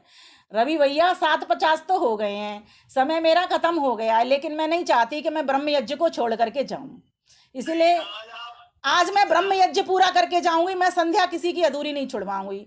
अच्छे सुख पाना है तो संध्या को पूरी करना ही होगा, चाहे भोजन को हम बाद में कर लेंगे, जिसका नहीं बना है बाद में बना लेगा। लगाना ही पड़ेगा मुझे, और कोई इसका तरीका नहीं है।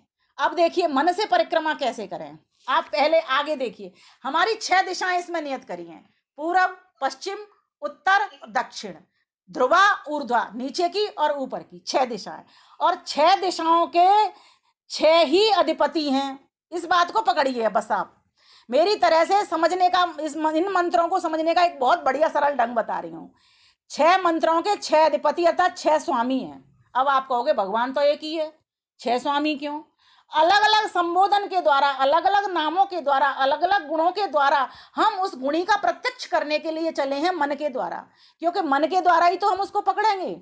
मन क्या है? मन एक सेवक है, जिसके कान पकड़ करके और कहाँ पहुंचा रहे हैं उसको, भाई चल, जिसको मुझे पाना है उस राजा के पास जाना चाहते हैं, महाराजा, राजाओं के राजा महाराजा के पास।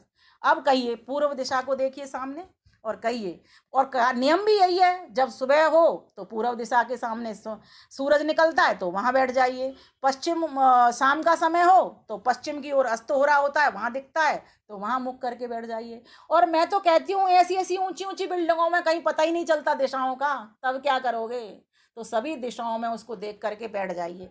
मैं प्रभु तेरी गोद में बैठा हूँ, तू मेरे आगे, मेरे मुख के आगे मैं पूरब मान लेती हूँ, मेरी पीठ की तरफ मैं पश्चिम मान लेती हूँ, और मैं इस तरफ क्या कहते हैं, राइट हैंड की तरफ मैं दक्षिण मान लेती हूँ, और इस लेफ्ट हैंड की तरफ मैं उत्तर मान लेती हूँ, और अपने नीचे मेरा आधार बन करके आप, मैं इसको नीचे का हिस्सा ध्रुवा मान लेती हूँ, और ऊर्ध्वा की जो दिशा है मैं ऊपर की ओर मान लेती हूँ। ऊपर और नीचे की ये 2 दिशा तो आपको दिशाएं चारों पता, या लगे या ना लगे, वो वही की वही रहेंगी, नीचे की है और ऊपर की है।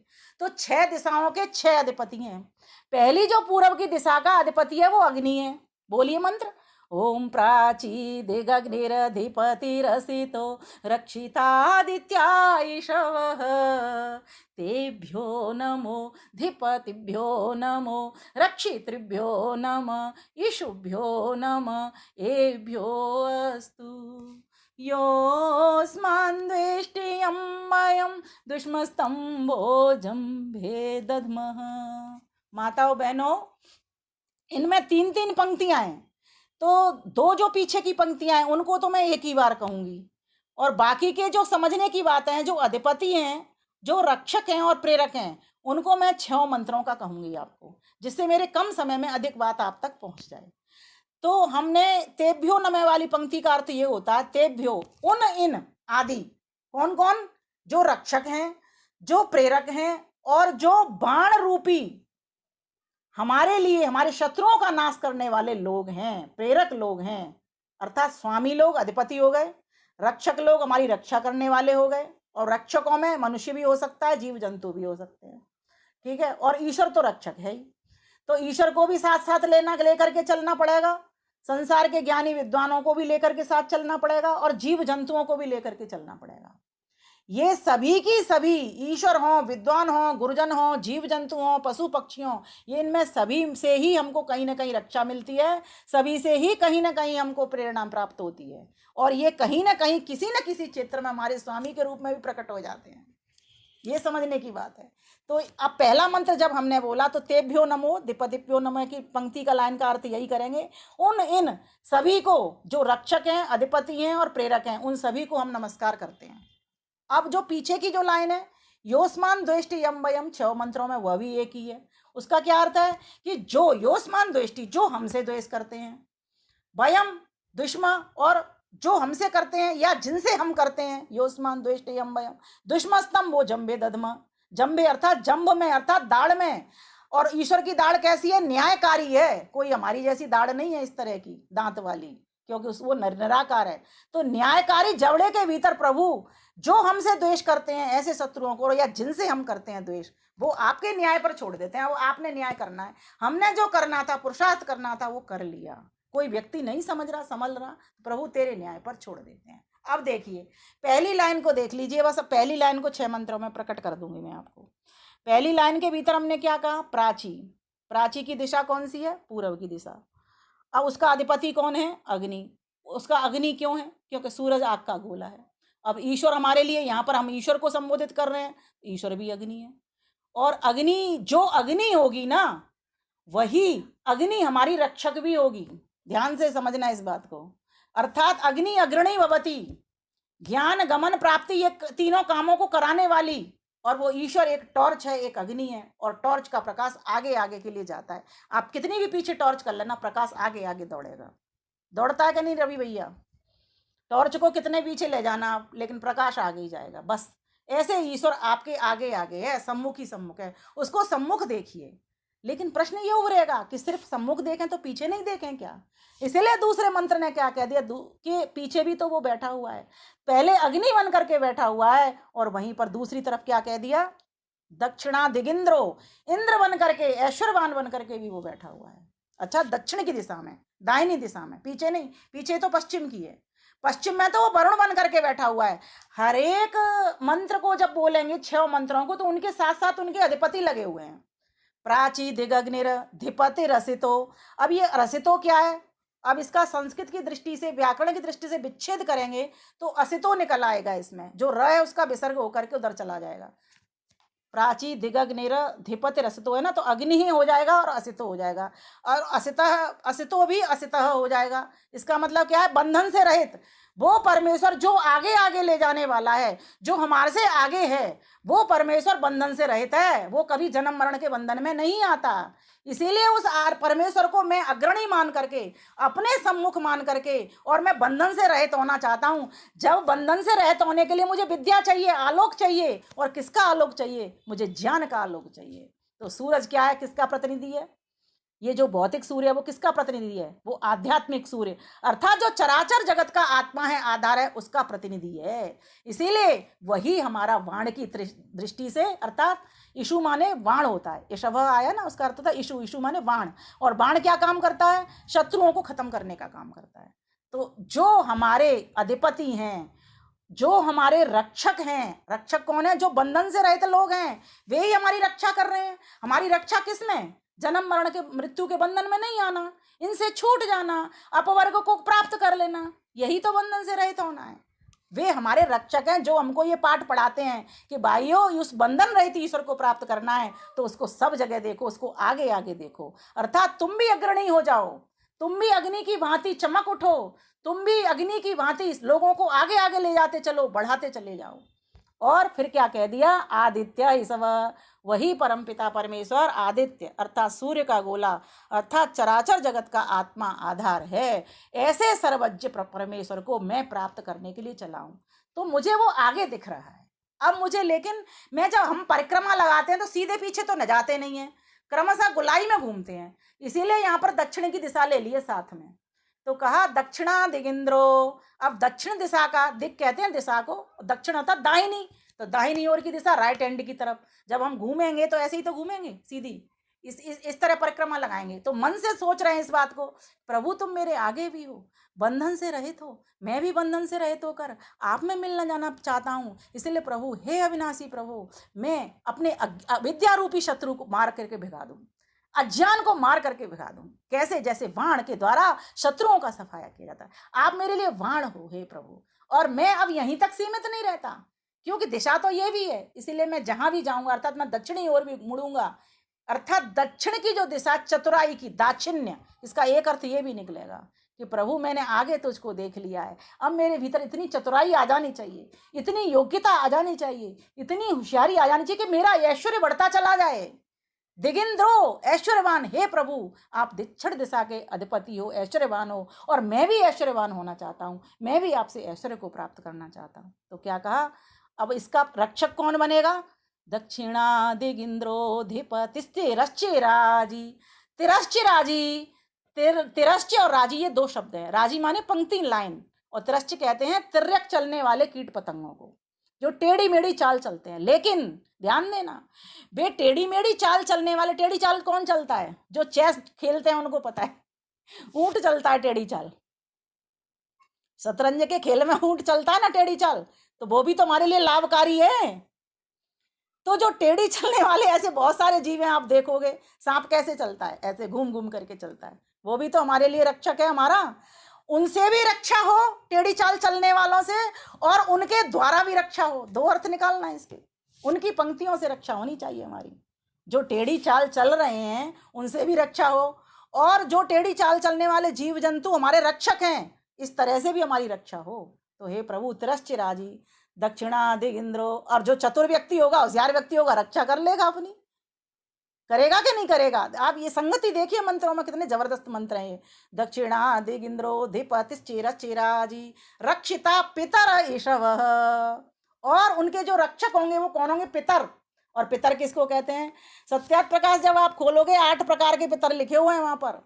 माता पिता आचार्य गुरु तो होते ही होते हैं, पति पत्नी ये तो होते ही होते हैं पितर, है ना। लेकिन वहां पर कहा है सोम सद हविर, वो जिस प्रकार के आप देख लेना 8 प्रकार के साइंटिस्टों के नाम और लिखे हुए हैं, मतलब अपने अपने क्षेत्र के मास्टर विशेषज्ञ ऐसे विद्वान लोग होते हैं, वे पितर होते हैं, और वे ही हमारे चतुराई में आहुति लगाएंगे, तब तो हम चतुर होंगे। कैसे होंगे, ऐश्वर्य कैसे मिलेगा हमको, मास्टर बन करके मिलेगा। देखिए मंत्र क्या सिखा रहा है, कह रहा है प्रभु और आपसे बड़ा कोई चतुर है नहीं, आप अनंत ऐश्वर्यवान हो, इसलिए प्रभु मैं तेरी शरण में आ गया हूं। मैंने आगे भी तुझको देख लिया और दाहिनी दिशा में भी देख लिया, मैं उतनी योग्यता प्राप्त करने के लिए आपके संग लगा हुआ हूं। प्रभु मुझे अपने में मिला लीजिए, मुझे प्रत्यक्ष दर्शन करा दीजिए। अब देखिए परिक्रमा इतनी तो होती नहीं है, अब आगे बढ़ जाओ तो पीछे की ओर आ जाओगे, जब चक्कर मारोगे तो परिक्रमा पीछे की ओर आएगी, पश्चिम दिशा का स्वामी। ओम प्रतीचि दिग्वरुणोधिपति प्रेदाकु। अब यहाँ पर कौन है अधिपति, कोई एक माइक खोल ले तो मेरा सहारा लगाता जाएगा तो मुझे इजी हो जाएगा। प्रतीचि दिग्वरुणो, मेरे पास पुस्तक नहीं है सामने, तो वरुण है, वरुण वरेण्यम को कहते हैं जो सर्वश्रेष्ठ है। और वरुण जो पासों में जकड़ लेता है जब हम पाप करते हैं तो उसको भी वरुण कहते हैं। तो पीछे की दिशा का चतुराई का में कहीं अभिमान ना आ जाए, व्यक्ति होशियार हो जाता तो अभिमान को ले आता है, इसलिए कहा तुझे पीछे से वो वरुण पकड़ लेगा, इसलिए उसको अनुभव करना, तू विनम्र बने रहना। ध्यान से समझने की बात है। प्रतीचि दिग्वरुणोधिपति प्रेदाकु। अब आपको कौन बचाएंगे, आपके रक्षक कौन बनेंगे, जो वायु में से भी विष भर लेते हैं, विष को हर लेते हैं, वो सांप आदि प्रदाकु, वे तेरे रक्षक बनेंगे, और सांप आदि से भी तुझे रक्षा करवाएंगे।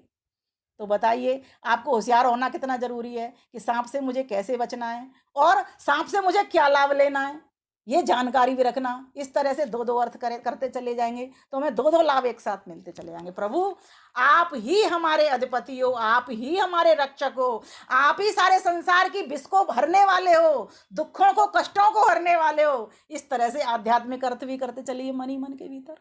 बताइए कितने सरल मंत्र हैं ये, हमने इतने कठिन समझ करके ऐसे ही शाब्दिक उच्चारण करते रहे अब तक। अब कहिए उससे, और इसमें प्रेरक कौन है, अधिपति रक्षक और प्रेरक प्रत्येक मंत्र के भीतर अलग अलग है, संगति परक है, पहले ही शब्द से वो जुड़ जाती है वो संगति। तो प्रतीचि में क्या कहा, दिग्वरुणोधिपति प्रेदाकु रक्षिता पित प्रेदाकु रक्षितान्न मिषव। अन्न है जो, संध्या की पुस्तक खोल करके बैठ जाए कोई भाई, अन्न है ना जो, वो हमारा रक्षक है, वही हमारा प्रेरक भी है। तो अन्न सिर्फ तुम्हारे लिए नहीं है, खाओ और इसको दूसरों को भी खिलाओ। ये अन्न धरती माता ने आपको दिया है। ये जो जमीन के भीतर केंचुए वगैरह होते हैं ना, वो क्या करते हैं, जमीन को उपजाऊ बनाते हैं। तो ये जो प्रदाकु है ना, जिसमें सर्प आदि हैं, सर्प आदि से मतलब क्या है, केंचुए भी हमारे रक्षक हैं, वो भी आपकी भूमि को उपजाऊ बनाते हैं, तब तो आप अन्न को प्राप्त करते हो। तो हे प्रभु मैं क्यों इस अन्न को बर्बाद करता हूं, इस अन्न को मुझे जितना मुझे मिले थाली में उतना ही मुझे ग्रहण करना है, इसको फेंकना नहीं है, वेस्ट नहीं करना, उतना ही लेना है। इसीलिए शायद मेरा ऐसा मानना है ये बफे सिस्टम भी चला होगा जगह जगह पर लोग क्या करते हैं, इतने आइटम बने, आइटम तो देख करके इसलिए इतने बनाए जाते थे कि बात पित्त कफ को देख करके लोग भोजन करें, जिसको जो खाना है वो खाएं, जो नहीं खाना नहीं खाएं। पर लोगों ने थाली में इसको भी चख लूं, उसको भी चख लूं, उसको भी चख लूं, कितना चखेगा। इसलिए जो बच गया उसको कूड़ेदान में हमने। बलधारी पशु है, बलधारी पशु है वो। एक मिनट, एक मिनट, एक मिनट, एक मिनट, एक मिनट, मेरा अगर सहयोग कर सकते हैं तो करें, अभी प्रश्न ना करें। प्रश्न मैं बाद में आपसे पूछ लूंगी, अभी मुझसे बाद में, क्योंकि मेरी संध्या का वो रह जाएगा। तो जो सुनो, ओम प्रतीचि दिग्वरुणोधिपति प्रिदाकु रक्षितान्नमिषव। तो जो अन्न है वो प्रेरणा दे रहे हैं तुमको कि इस अन्न को सुरक्षित रखो, इस अन्न को शुद्ध बनाओ, शुद्ध पकाओ और शुद्ध खाओ और शुद्ध ही लोगों को खिलाओ। सारा खेल शुद्धता पे, सत्यता पे, स्वच्छता पे, स्थिरता पे, सच्चरित्रता पर ठहरा हुआ है। ईश्वर तभी तुमको प्राप्त होगा, ये मेरा चिंतन है। अब आगे, अब यहीं तक तो परिक्रमा नहीं होती, आगे बढ़ जाती है उदीची। अब क्या कहा कि वरुण ने, जब तुमने, तुम्हारे भीतर थोड़ा सा भी विचार हटा उस ईश्वर से, तो वो वरुण बन करके तुमको पाशों में जकड़ लेगा अपने में। तब क्या करना, तब तुम थोड़ा सा अपने आप को डाउन कर लेना, सोम बना लेना, विनम्र बना लेना। इसीलिए उदीची, आप घूम रहे हो, मन से परिक्रमा कर रहे हो, ओम उदीची दिक् सोमो। उत्तर दिशा का स्वामी कौन है? सोम है, जो शीतल है, जो सौम्य है। इतना बड़ा होकर के भी, हर दृष्टि से बड़ा होकर के भी, अधिकार आधार कार्य कारण काल की दृष्टि से भी बड़ा होकर के भी, आधार की दृष्टि से बड़ा होकर के भी वो सोम बना हुआ है। सोचिए एक बार, मैं कितना बड़ा हूं, मैं कितना सा बड़ा हूं फिर भी बड़ा कहलाता हूं, अपने आप को कहलवाना चाहता हूं, अपना सम्मान करवाना चाहता हूं, अपने पद प्रतिष्ठा का ध्यान करवाना चाहता हूं। कई बार ऐसे सोचते सोचते मन खोने लगता है कि अरे ये मुझसे गलती हो गई, ऐसा मुझे नहीं कहना चाहिए, नहीं करना चाहिए, क्योंकि वास्तव में मैं कुछ भी नहीं हूँ। ये जो कुछ मुझे नाम पद प्रतिष्ठा मिली है समाज से ही मिली है, गुरुजनों से ही मिली है। मैं अपने आप में कुछ नहीं हूँ। सौम्य बना दो अपने आप को, शीतल बना दो। तो कहा ओम उदीची दिक् सोमो धिपति ही स्वजो। अब उस विनम्रता में जो गड़बड़ करने वाले वो कौन है? आपके भीतर के काम क्रोध विकार हैं, वे गड़बड़ करते हैं। काम बुरा नहीं है, कामनाएं बुरी कैसे हो सकती हैं? बिना कामनाओं के सृष्टि सृजन नहीं होगा। क्रोध बुरा नहीं है, बिना क्रोध के कोई काम करेगा नहीं। दंड व्यवस्था क्रोध से चलती है। सारी चीजें जरूरी हैं, इसीलिए परमेश्वर ने ये सारे डाले। लेकिन इनमें जब विकार पैदा हो जाता है, जब ये अति कर देते हैं, तब ये गड़बड़ करते हैं। इसीलिए कहा थोड़ा सा अपने कामनाओं पर कंट्रोल करिए। सोम बनने के लिए काम पर, क्रोध पर, है ना, मोह पर, मद पर, मत्सर पर, लोभ पर, लालच पर, इन पर थोड़ा थोड़ा अपने आप को कंट्रोल में लेना प्रारंभ करिए। हे सोम, हे अधिपति, आप कैसे हो? रक्षक भी हो। और किस तरह से? उदीची दिक् सोमोधिपति स्वजो रक्षिता शनि ऋषभ। अब यहाँ पर एक जो शनि शब्द बोलने में आ रहा है ना, वो अशनि है। अशनि का अर्थ होता है विद्युत। संस्कृत के जो जानकार हैं वो जानते हैं इसको। अशनि माने विद्युत है। अब आप देखिए, जब व्यक्ति के पास ऊर्जा होगी, बल होगा, शक्ति होगी, उसको क्रोध नहीं आएगा। क्रोध कब आता है? जब हम डाउन पड़े हुए हैं, कमजोर पड़े हुए हैं। रोगी व्यक्ति को बहुत जल्दी क्रोध आता है। रोगी व्यक्ति अगर किसी को आवाज लगा देना कि मुझे पानी दे जाओ, और पानी लाने में उसकी माँ को या भाई को, बहन को, किसी को भी 1 मिनट से ज्यादा लग जाए, फिर उसका क्रोध देखना। क्यों? वो अपनी इंद्रियों से परेशान हो चुका है। वो सोच रहा है कि मेरे इनमें बल नहीं है, मैं चल नहीं सकता, मैं फिर नहीं सकता, मैं ला नहीं सकता, और मेरा कोई काम कर रहा नहीं है। मन भी उस वक्त कमजोर हो जाता है जब इंद्रियां कमजोर हो रही होती हैं, शरीर काम नहीं कर रहा होता। इसीलिए बार बार इस स्थिरता पर, दृढ़ता पर और स्वच्छता पर, शुद्धता पर, सत्यता पर ध्यान, क्योंकि यही बल है व्यक्ति के, सही मायने में यही बल है। तो कहा उदीची दिक् सोमोधिपति स्वजो रक्षिता शनि ऋषभ। हे प्रभु, आप सोम बन करके मेरी रक्षा करते हो। हे प्रभु, शत्रुओं का नाश करवा देते हो। मेरे जो काम क्रोध रूपी उत्पन्न कीड़े मेरे भीतर हो रहे हैं, उनसे भी मुझे बचाते हो, और जो सामने भी मुझे दिखाई दे रहे हैं, उनसे भी मुझे रक्षा मेरी करवा देते हो। और प्रभु, मेरे को आप बल देते हो, ऊर्जा देते हो, अर्थात विद्युत भरते हो मेरे भीतर। विद्युत कहते करंट को, व्यक्ति का करंट का कैसे पता लगता है, जिसमें बल के द्वारा।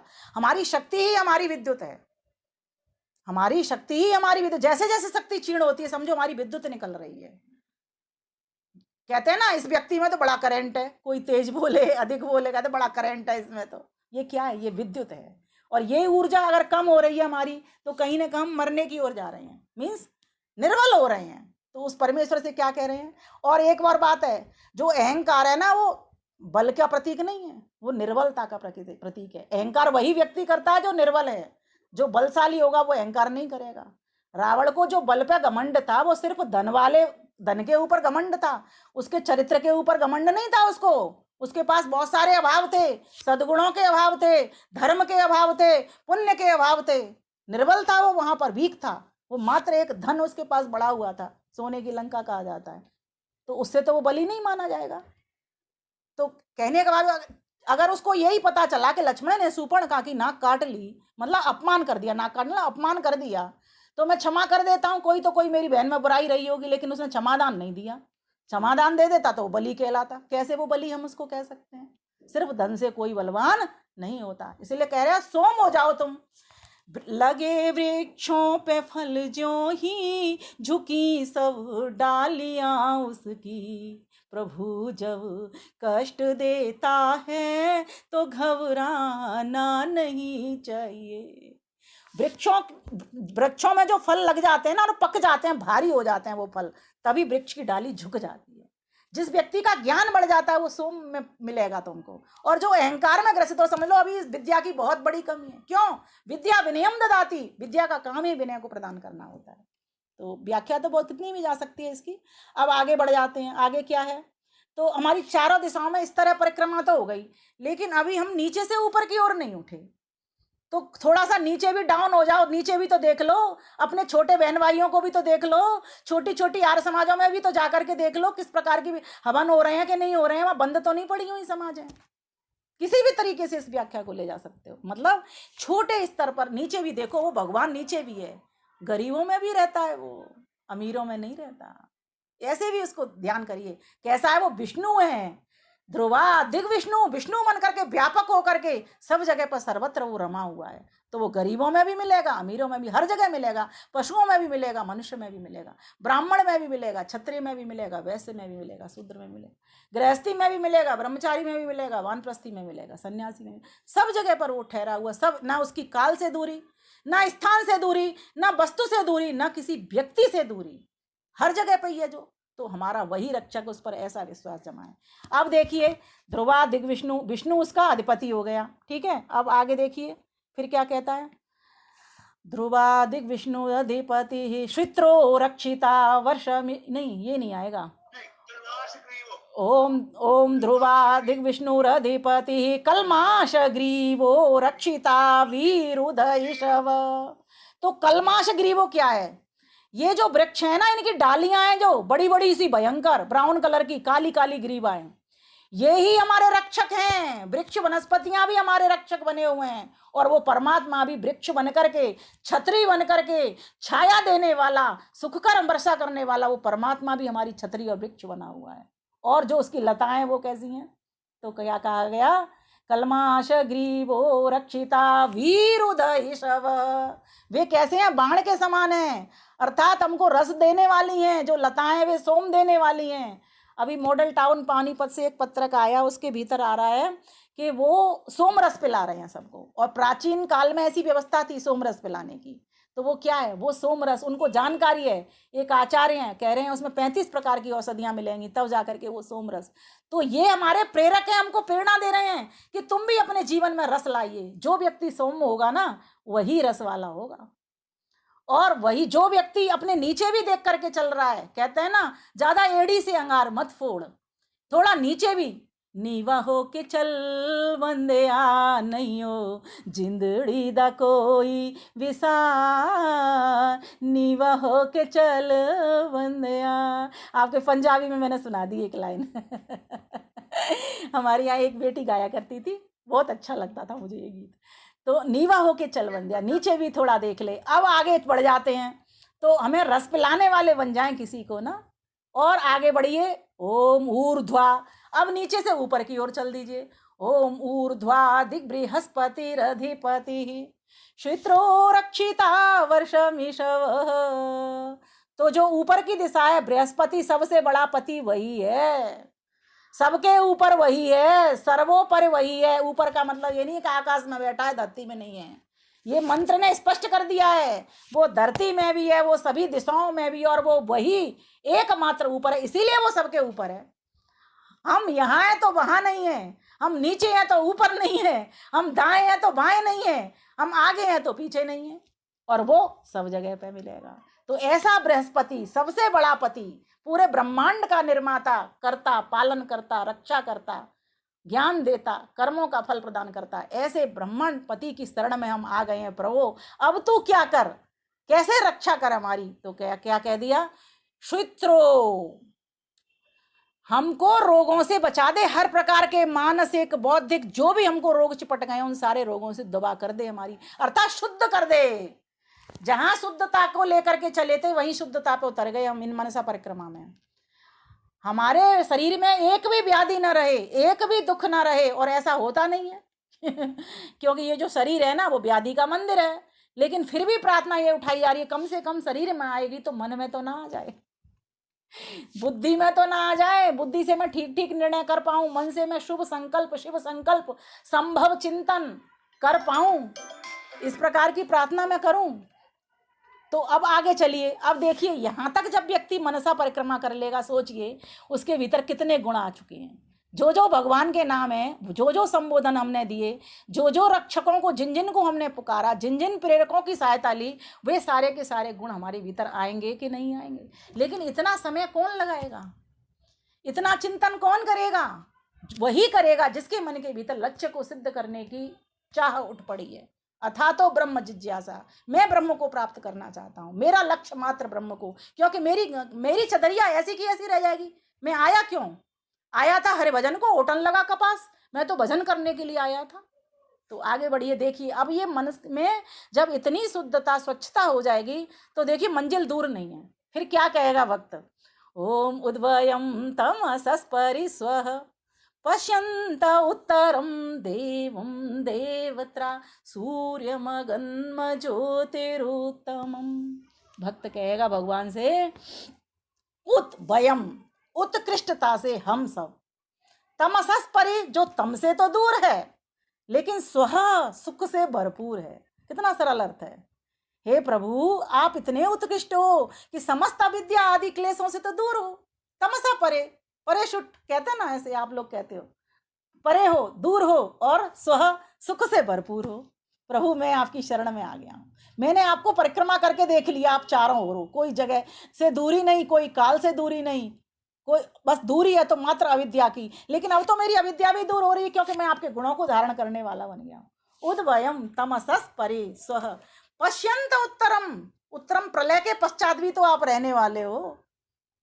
आप पहले भी थे, आज भी है, और जब प्रलय हो जाएगी संसार तब भी आप रहोगे। हमारे चोले तो नहीं रहेंगे, हम तो या तो मोक्ष की यात्रा करेंगे, आपके आनंद में रहेंगे, या फिर बेहोश फिर से हो जाएंगे जब आप प्रलय कर दोगे तो। लेकिन आप तो सजीव इसी तरीके से चैतन्यता में अपनी में पूरे पूरे आनंद में रहोगे, पूरे पूरे ज्ञान में रहोगे। इसलिए प्रभु अब मैं आपकी शरण में आ गया हूं। किस लिए आ गया हूं, देवम देवत्रा, दिव्य गुणों को धारण करने के लिए। आप देवों के देव महादेव की शरण में आ गया हूं। देवम देवत्रा कहते के साथ महादेव आपके भीतर उतर आने चाहिए। महादेव ये मात्र प्रतिमा वाले नहीं, भोले भंडारी जिनको कहते हैं, ये भोले भंडारी यही एक सच्चा महादेव है जिसकी मैं बात करने चली हूँ। वही भंडारी, भोले भंडारी भी है, भोला भी है। सोम है ना, तो सोम का मतलब भोला ही होता है। भंडारी के मतलब सारा भंडार उसके पास है, उसी की सन्निधि, सन्निधि सम्यक निधि उसी के पास है। ये संसार की जिस निधि को हम निधि मानते हैं ना, वो निधि है ही नहीं। ये धोखा देने वाली है, दुख देने वाली, आज है कल नहीं रहेगी। लेकिन वो सन्निधि हमारे हमेशा रहने वाली है। बस यही अनुभव में लेकर के वो आना है। देवम देवत्रा ज्योतिरगन मन, क्या बोला हमने, मंत्र बोलिए मेरे साथ, ओम उद्वयम तमसस्परि स्वः पश्यन्त उत्तरम देवम देवत्रा सूर्यमगन्म ज्योतिरुत्तमम।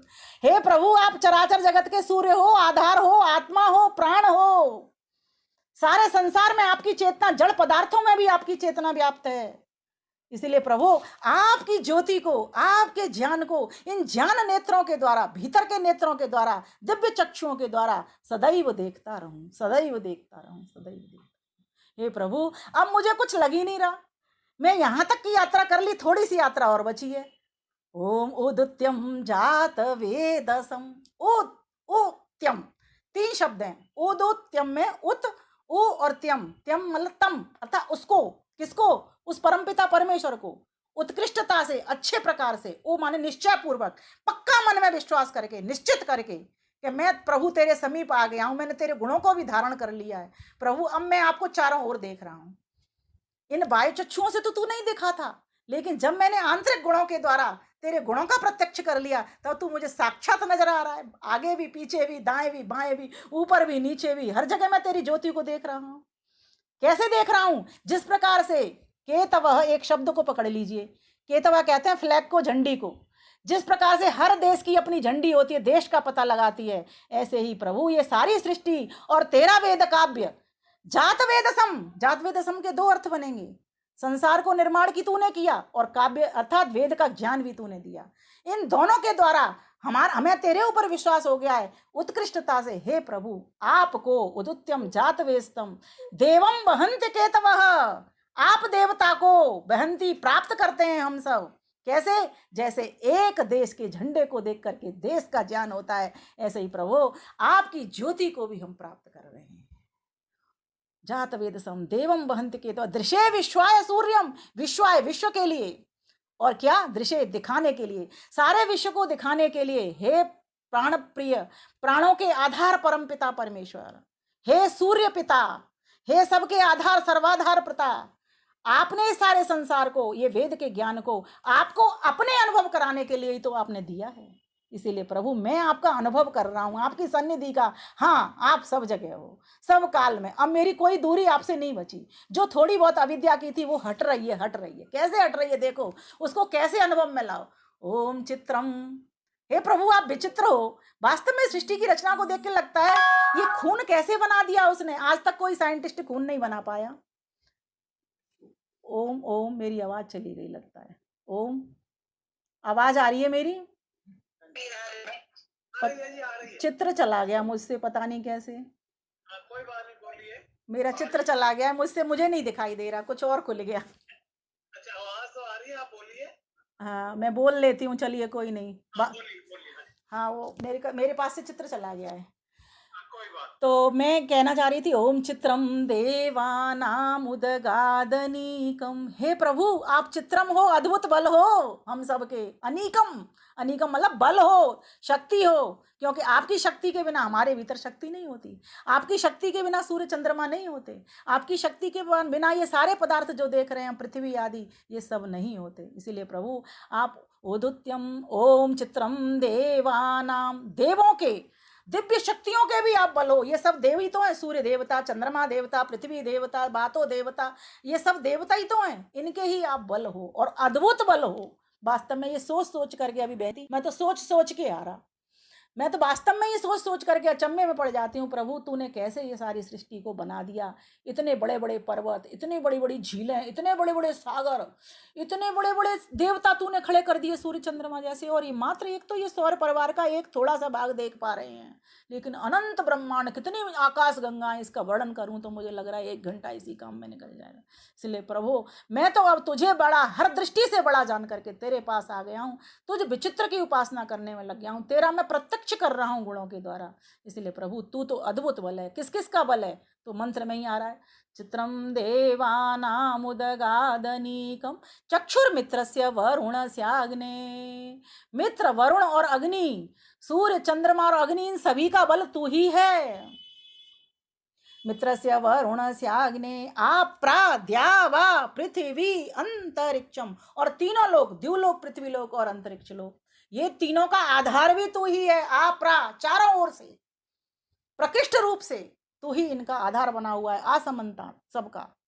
और कहा, क्या कहा? आपरा द्यावा पृथ्वी अंतरिक्षम, सूर्य आत्मा, और तू ऐसा सूर्यों का सूर्य, महासूर्य है। देखिए भगवान में ऐसा भौतिक प्रकाश नहीं है जो सूर्य में होता है। भगवान में ज्ञान का प्रकाश है। लोग बहुत गलती करते हैं, कहते हैं हम ध्यान में बैठते हैं तो एक रोशनी सी हमको दिखती है। वो रोशनी दिखना अर्थात बाहर का सूर्य पकड़ लिया है आपने, भीतर देख रहे हो उसको, वो रोशनी रोशनी नहीं है। उसको ज्ञान के द्वारा, जैसे मैं आपको गुणों का वर्णन कर रही हूँ, इस दृष्टि से उस ईश्वर को पकड़ में लाना है, तभी आप पकड़ सकते हो। यही हमसे गलती हो रही थी, इसीलिए हम संध्या में सफल नहीं हो पाए, उसकी खोज में आगे बढ़ नहीं पाए। तो आगे कहा, क्या कहा, चित्रम देवानामुदगादनीकम चक्षुर्मित्रस्य वरुणस्य अग्ने आपरा द्यावा पृथ्वी अंतरिक्षम सूर्य आत्मा जगतस्तस्थु, अर्थात चर और अचर, ये जो जितने भी जंगम है और जड़ जगत है, ये इसके तुम ही प्रभु आधार हो और बल हो, और ऐसे वैसे बल नहीं हो, विचित्र बल हो। वास्तव में आंखें फटी रह जाती हैं जब हम कहीं पर्यटन करने के लिए जाते हैं, भ्रमण में जाते हैं, कई कई ऐसे बड़े बड़े महान नदियों को, बड़ी बड़ी महान सागरों को देखते हैं, और कहीं पहाड़ पर चढ़ जाएं तो वहां से देखने में सारे संसार को देखो, कितना सा स्थान हमको दिखाई देता है, आंखें फटी की फटी रह जाती हैं। तूने कैसे इसका निर्माण, तेरे हाथ दिखते नहीं है, तेरे पैर दिखते नहीं है, तेरा आकार है नहीं, किस तरह से तू रचना करता है, किस तरीके से तू वस्तुओं को पकड़ता है, किस तरीके से सारे शरीरों का निर्माण करता है, और किस तरीके से सभी के कर्मों का तू फल दे देता है। समझ में नहीं आती ये बात, हमसे तो परे है भैया। तो इस प्रकार से जब आप इस तरह से सोचते जाते हो, अपने आप को विनम्र करते जाते हो, ईश्वर को अपने ऊपर रखते चले जाते हो, तो आपका ध्यान मन में लगना प्रारंभ हो जाता है।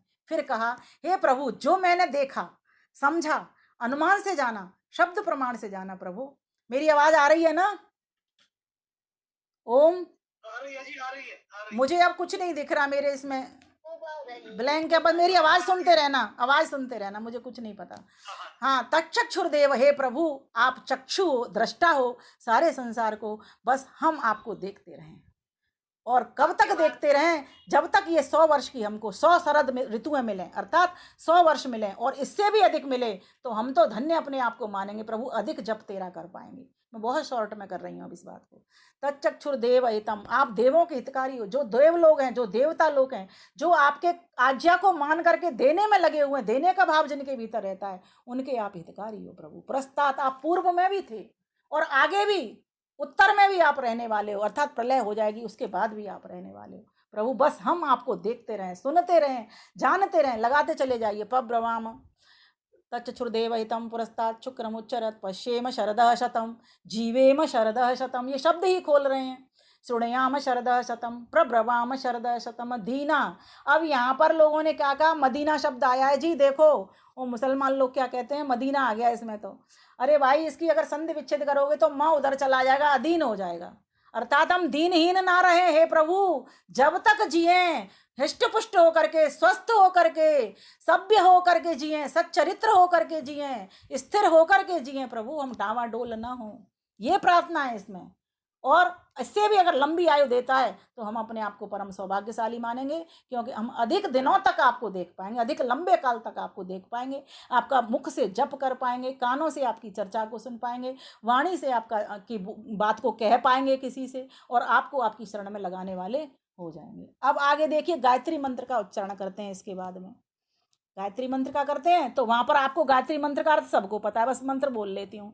ओम भूर्भुवः स्वः तत्सवितुर्वरेण्यं भर्गो देवस्य धीमहि धियो यो नः प्रचोदयात्। अब यहाँ पर भी व्याहृतियाँ जुड़ी हुई हैं, भू भुवः स्वः, है ना। इसको भी 3 पदों में 24 अक्षर की ये गायत्री मंत्र है, और इस 24 अक्षर की गायत्री मंत्र का जो भाव है वो ये है, इन सब कामों को करने के लिए प्रभु मुझे बुद्धि दे दो, जिससे मैं अविद्या से तो परे हो जाऊं और विद्या में मैं भर जाऊं। बस तुझको मैंने अब इतना जान लिया, इतना समझ लिया, मेरे लिए पर्याप्त है। बस अब मैं तेरा दर्शन करना चाहता हूं, और मेरे ऐसा अनुमान लगा रहा हूं कि मुझे वास्तव में तू प्रत्यक्ष ही हो रहा है सब जगह से, क्योंकि मैं सारी बुराइयों से, पापों से, कष्टों से, क्लेशों से हट रहा हूं तेरा ध्यान करते करते, और मैं अपने जीवन को वैसा बनाने का, आचरण करने का प्रयास कर रहा हूं। अब गायत्री मंत्र से आपने ये प्रार्थना कर ली। अब गायत्री मंत्र के बाद में क्या बोलते हैं जी?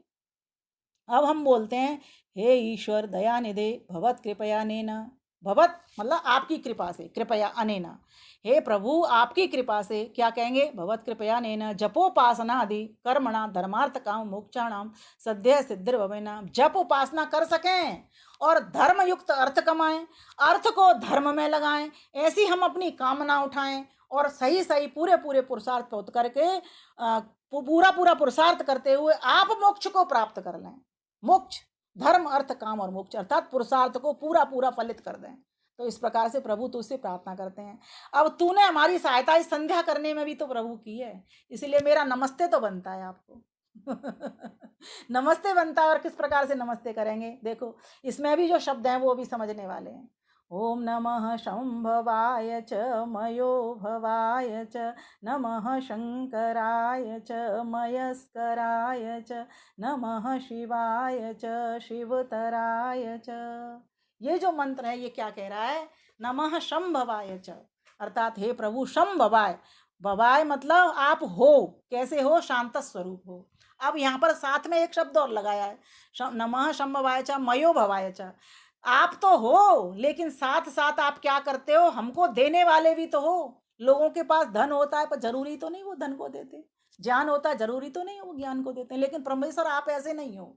आप कैसे हो, शांत स्वरूप स्वयं हो और हमको भी शांति देने वाले हो। मयो भवाय अर्थात मय अर्थात सुख स्वरूप आप हो, हमको भी सुख देने वाले हो। नमः समवाय च मयो भवाय च, नमः शंकराय च, और हम सबके लिए शांति को प्रदान करने वाले भी आप हो। भवाय के साथ अर्थात होने के साथ साथ आप करने वाले भी हो। शंकराय च मयस्कराय च, और सुख भी प्रदान करने वाले हो, अर्थात शांत स्वरूप सुख स्वरूप आप हो। पहले पद में ये दोनों बात है, दूसरे पद में आप करने वाले भी हो, शांति करने वाले भी, सुख भी प्रदान करने वाले हो। और जो तीसरा पद आएगा शिवाय च शिवतराय च, अर्थात आप शिव स्वरूप हो, कल्याण स्वरूप हो, और शिवतराय अर्थात कल्याण करने वाले भी आप ही हो। बताइए कितने सरल मंत्र हो गए। तो इस प्रकार से हे प्रभु मैं आपसे प्रार्थना कर रहा हूँ, अब तो कृपा हो ऐसी भगवान तुमको पाओ, भर दो ये मांग मेरी, हा हा हा हा हा हा, भर दो ये मांग मेरी, दुल्हन तेरी कहाँ, अब तो कृपा हो ऐसी भगवान तुमको पाओ। मेरी आवाज आ रही है क्या? ओम बिल्कुल आ रही है। चित्र आ रहा है क्या? चित्र नहीं आ रहा है। चलो कुछ हो गया है मुझसे। तेरे विरह की ये वेला, तेरे विरह की ये वेला, अब तो सही न जाती, भर दो उजाला हृदय विश्वास मन जगाओ, भर दो ये मांग मेरी, दुल्हन तेरी कहाँ, कब से भटक रही थी, कब से भटक रही थी, अखियां तरस गई थी, सिर हाथ नाथ दर दो, नित चरण रज में पाऊं। चरण रज अर्थात तेरे आचरण की रज, तेरे जैसी मैं बन जाऊं। अनहद ये नाद बाजे, अनहद ये नाद बाजे, दरवाजे बज रहे हैं, उत्साह की लहर में खुद को न रोक पाऊं। तेरे नाम की ये मेहंदी, तेरे नाम की ये मेहंदी मेरे हाथ रच रही है, एक बार तुम निहारो सौभाग्य में सवार, भर दो ये मांग मेरी, हो हो, भर दो ये मांग मेरी, दुल्हन तेरी कहाँ, अब तो कृपा हो ऐसी भगवान तुमको पाओ। आँखों में सत्य काजल, सिर शील डाल आयल, पग पहन धर्म पायल, मस्ती में झूम जाओ, पग पहन धर्म पायल, मस्ती में झूम जाओ, अब तो कृपा हो ऐसी भगवान तुमको पाओ। सब छट गए हैं बादल, आहा आहा आहा, सब छट गए हैं बादल तेरी विरह में ये काले, घूंघट मेरा उठा दो पल भर में तुमको पाऊं, अब तो दर्श दिखा दो पल भर विमल में पाऊं, भर दो ये मांग मेरी हो हो, भर दो ये मांग मेरी दुल्हन तेरी कहाँ हूँ, अब तो कृपा हुए सी भगवान तुमको पाऊं, भगवान तुमको पाऊं, भगवान तुमको पाऊं। हे प्यारे पिता, हम सभी के जीवन को सत्य नाव्रता, सत्य से भर देना, जिससे हमको अच्छा सुख मिल सके। हे प्रभु श्रिया प्राप्तता, हमको श्री लक्ष्मी से भर देना, जिससे हम सभी की शोभा बन सकें। हे प्रभु यशसा परिवृता, मेरे जीवन को यशस्वी बना देना, जिससे कि मैं अपने काम के साथ साथ अपने गुणों के द्वारा तेरा ही यश गान गाता रहूं, और जब मैं इस संसार से चला जाऊं तो लोग मुझे तेरे रूप में याद करते रहें प्रभु, कि तेरा मैं कुछ काम कर सका। इसलिए आप सभी को इन्हीं शब्दों के साथ, क्योंकि इसकी बहुत बड़ी व्याख्या जाती है, कभी 2 घंटे का समय मिले तब भी कम पड़ जाएगी, लेकिन बहुत शॉर्ट में और मैं कहने का प्रयास कर रही थी। मुझे न चित्र दिख रहा न कुछ दिख रहा, आप लोग दिख रहे हैं, लेकिन मन के भाव मेरे आप पढ़ पा रहे हैं, सुन पा रहे हैं। इन्हीं शब्दों के साथ मैं आप सभी जो ठहरे हुए हैं इतने ध्यान से, उनको नमस्ते करती हूँ, और कोई प्रश्न हो तो मुझसे पूछ सकते हैं। जो बहन जी कह रही थी उनका मैं स्वागत करती हूँ, या मुझसे पर्सनल भी व्यक्तिगत फ़ोन करके पूछ सकते हैं, क्योंकि समय वास्तव में ही बहुत अधिक हो चुका है। आप सभी का बहुत बहुत धन्यवाद, बहुत बहुत नमस्ते। हमारा पिछला पूरा कसर पूरी कर दी है।